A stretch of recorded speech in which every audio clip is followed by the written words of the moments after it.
We do 4 damage, which means he's less likely to do damage to other people. Or we damage his armor. I think we...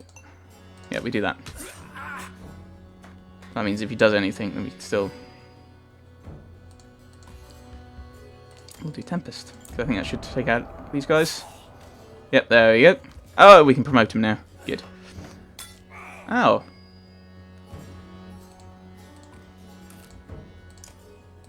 Dink. Right, so they're down. Oh, he ran through me. Boo. I can still use Tempest, though.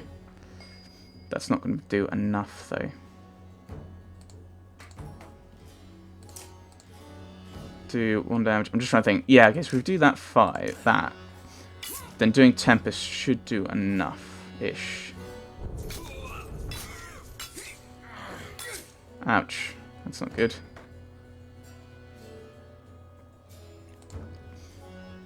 Four. That means we get a second shot at him, doing the 2 damage to the shield. 2% to 3. We'll do that, I think. Because he's the dangerous dude we need to get rid of. Oh no. Yeah, that's 4 damage. I need you to get out of there, or at least to be able to severely weaken these guys. So, do Tempest. That'll do 2 damage to each of them, I think. Yeah. So that was a survive. Get them to do as little damage as possible type issue. We can take him out, or we can do more damage to this guy.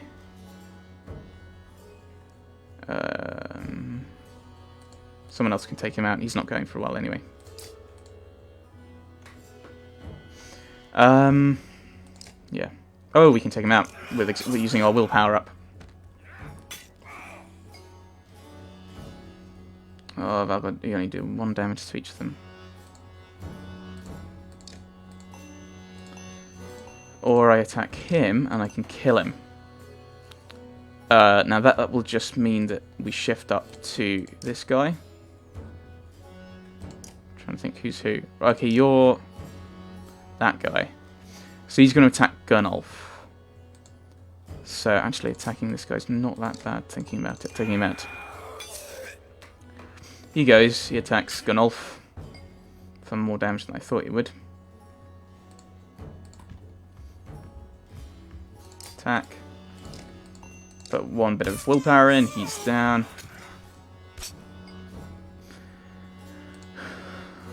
So I think you're just going to be chipping away. Actually, you might run away, I think. And end turn. Attack! There we go. No casualties, although Gunnulf came very close, let's be honest. Yep, foes lying dead at your feet would regret crossing your path. Gunnulf can be promoted! Yay, not dying. There they are. The gods be damned. I've got to go wash off this blood. Ida looks out the hall's windows onto the bay. A fleet of longships approach with sails of bold reds and blues. One banner I know well, Vognir, next to a Val kingship last we spoke. The other flag looks important. Yeah, I know. Important guests. See what I deal with all day long? Ah, things make a little more sense. You hoped I'd have a stake in saying everything's fine here when the royal guests arrive. Not me, the governor. Now I have to make sure there are no rotting bodies or pools of entrails still in the Great Hall before they come by. Can I ask one more favour? What is it? If you happen to stall our guests coming down on the docks, I wouldn't object. Maybe I will. Eirik and Valgard hustle from the meat house. To his credit, Eirik tosses the barkeep a spar of silver for the mess. You give an apologetic shrug and go to greet the new arrivals down at the docks. Right, so, to the docks we go then. Vognir! A familiar Vald steps onto the docks. In your mind you recall a much younger version tramping the halls of Grofheim, abundant in purpose. Move in. You're looking ancient. Comes with being old. And if there is Vognir, there must be Hakon. Must there? Still bleeding tributes from the poor and stupid old yokes. At what age do you lose a sense of shame? Jorondra demands it. I'll take that over lingering to death in Grofheim. Speaking of, I had no sense that you were so far from home. Just returned from Aberrang, in fact. And glad for it. Hakon motions to the other ships in the bay, sails still fluttering. Golden wolf head emblazoned on red. The king of men, or someone on his behalf. The king's whelp. The king's son, Luden. Don't you know, Scrivener? We visit his capital, he visits ours. It's how you make alliances these days. It's a miserable waste of time. Yes, Hakon has it. I'd almost forgotten. It's a good thing you're around, Hakon. Then you're going to Grofheim? I have the distinct feeling I've finished my business in Strand and was heading there myself. We should caravan together. We should. Give it a day in better circumstances. I'd drink a week away, but let's just be done. Find me tomorrow at the gates. What he's trying to say is the prince is a delight to behold. Where is Mogre? Hakon, have him find a place to put up the warriors. I'm heading up to meet the governor. A host of giants depart in his wake. You recognize a few, others are strangers to you. Guess I'm off to find Mogre. See you in the morning, Scrivener.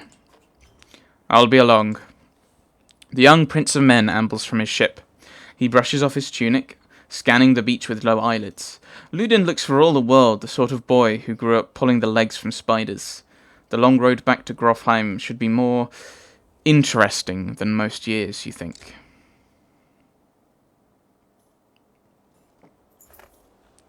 Weariness suddenly settles in, and you chuckle to yourself about what an odd day it has been. One of the governor's men at the Great Hall could find you a place to sleep. On the other hand, if you're going to join Vognir's caravan tomorrow, it might not hurt to share a drink with Hakon, or introduce yourself to the prince they spoke so highly of. Let's have a chat with Hakon, shall we? I think we'll visit both, but we'll go to Luden first, and might be Ludden. No, Luden. We'll visit Luden. Is this the right place? You find the Princeton Inn. Guards blanket the building, including a sharp-eyed Varl who must be working for Luden. A woman in red eventually waves you over and stands nearby, arms crossed. Greetings, Prince Luden. Yes, you're with Vognir. I don't remember you.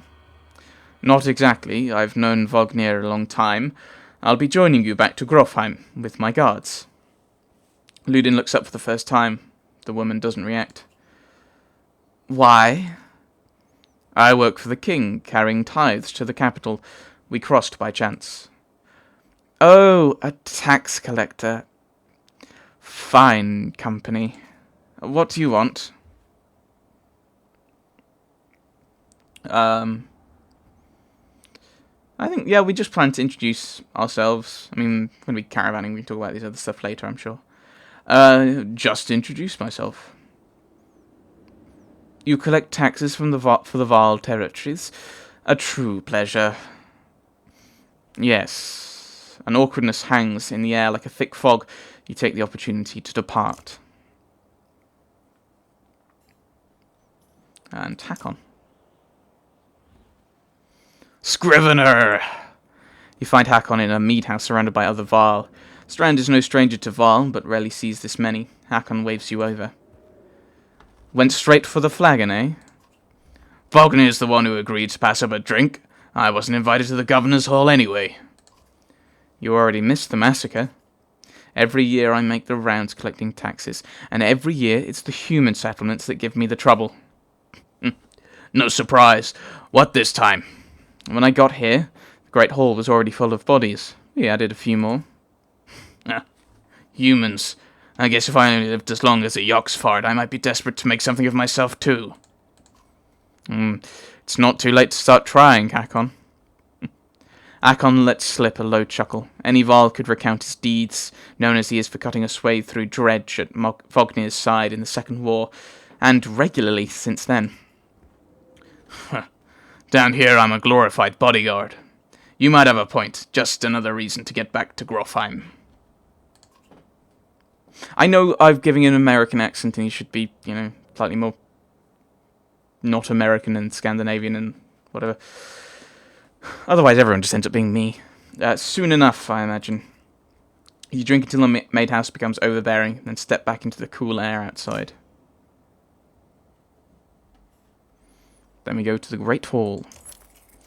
At dawn, you're awoken by a delivery of goods. At least you think it's dawn. It's so hard to tell with a sun that never moves.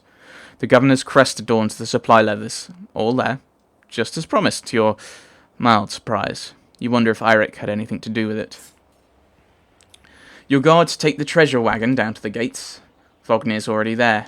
A while later, Ludin and his men appear, groggy and dishevelled.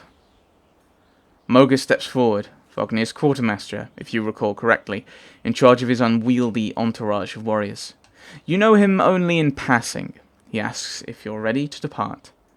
And we are ready. You follow Moga and join the others. Usually the smaller doors set into the gates would be enough to enter or leave the city, but the town guards have been told to push them open entirely. They mutter things under their breath that are best not heard. Perhaps the governor expected you to draw a crowd, but there's nothing of the sort, just frustrated, tired people. It summarizes well as a whole, you think. Right. And here we are, our little caravan, working our way along. Days of supplies, great morale, yay. We're making up to this bridge. Ooh, day 2, so we've lost a day of supply.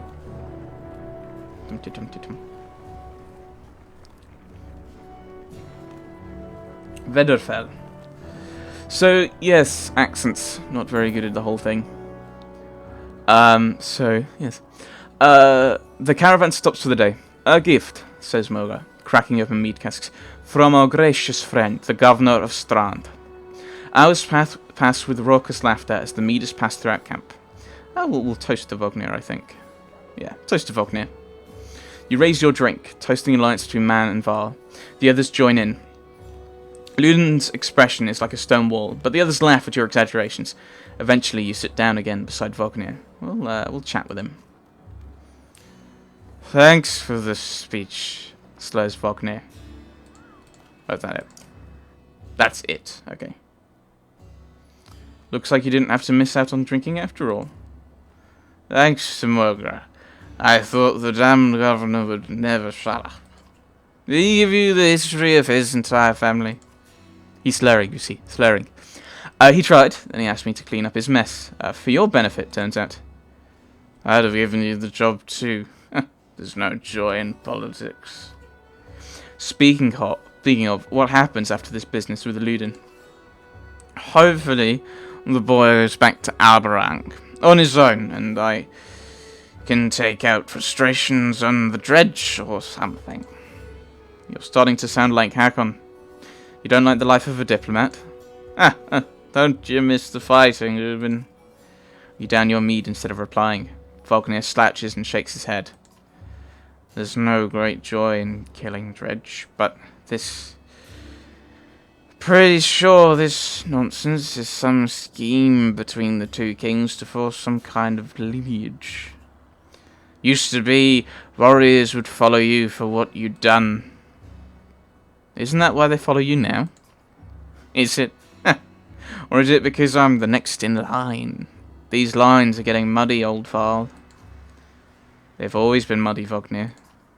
Vognir stares into the campfire, lost in thought. You leave him to it.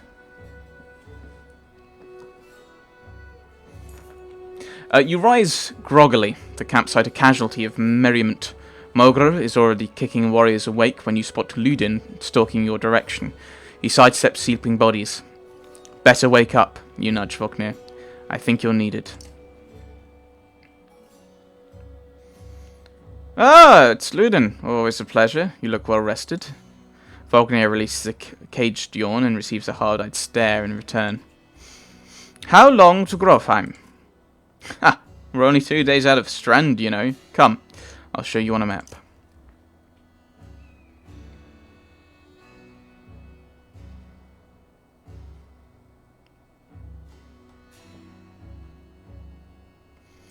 Right, ooh. World map. Click and drag the map to look around. Portrait icon shows where your caravan is in the world. You can also click on any location to get some history about it. When you're done with the map, click the X at the bottom of the screen. Right, so we are here. Quite close to Vedrefell. And we're heading to Grofheim, which is here. So, presumably we're going to be going up past the Hanged Man, past Schlid, up to the Two Spears, and then Grofheim. So let's have a look. So Karlsfjord. So let's have a look at the places we've been so far. So the Strand. As close as anything comes to a bastion of racial tolerance, both men and Val compete to scratch out a living in this, the biggest trade city along the west coast. Many people still believe the god Dengler still watches over it, granting good fortune. Karlsfjord. The fjord splitting off into Val territory was named after Karl, the only Val to ever become governor of Strand, albeit for only a short time before the title returned to the human families whose ancestors originally built the city. So we're heading to Vedrefell. Named Bad Weather, the gales that blow in from the bay and around the mountain peaks keep Vedrefell in a generally unpleasant state. What really cemented the name was the kind of person who would live there. Men cast out from Strand for one reason or another, with nowhere else to go. And we're heading to Grofheim. The last home of the Val and seat of their power, founded by Arnfinnr, the second Val king. Though the Val have moved around a lot, most consider Grofheim their capital. The deeds of Val are honoured here, and all warriors of worth are buried at the foot of the Two Spears, where they are said to become part of the Val's March itself. So that's the mountain range. So let's actually look at Two Spears. An unusual gap in the Val's March mountain looked like two great spears as a gate. For decades it became a bloody corridor between the Val forces and the Dredge to the north, until the second Val king, Arnfinnr, endeavoured to build a sprawling fortress here, which would eventually become Grofheim, the Val capital. And the Val's March? The Val's March, Cradle of Grofheim, is named such for the belief that each Val of worth buried in King's Barrow becomes the bones of the mountain, eventually forming a new peak along the range. The size of each peak, it was said, would vary depending on the worth of the Val. Alright. So that's where we're going. I'm guessing that we're going to go north and then east. I'd guess the way we're going. Southbridge. Southbridge, not relevant. I don't think. A lot of places. I don't even think we're going down here. So this is Arborang, the capital of the human... the human capital. Asa.